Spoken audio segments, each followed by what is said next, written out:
We're going to break down Seiza pose now. Now, to do your Seiza pose, which is quite often known as fire toes, you're going to need at least a bolster, and you may need a little bit more than that. So you can have blocks and maybe blankets available as well.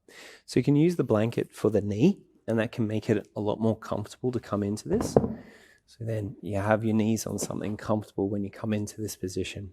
A couple of blocks could be available to use in this position as well, or one block. You'll figure this out in a moment. So your toes are tucked under, and we're going to get into the plantar fascia of the foot. So this is going to be getting into the kidney and the sole of the foot here. Now, one of the issues in this position is too much knee flexion, so the knees are bent too much.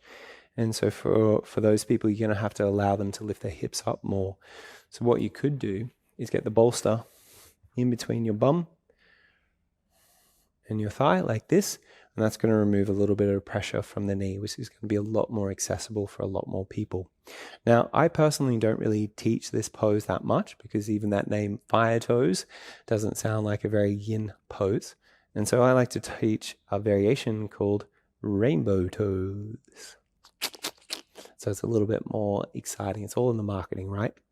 And so to do this, start off in the exact same position, bolster out in front of you though. And so instead of forcing yourself to stay here for 5 minutes, which, you know, a couple of people in your class will actually be able to do, what we're trying to do in yin anyway is come to the point of first sensation, not to the point of pain, and then wait for 5 minutes.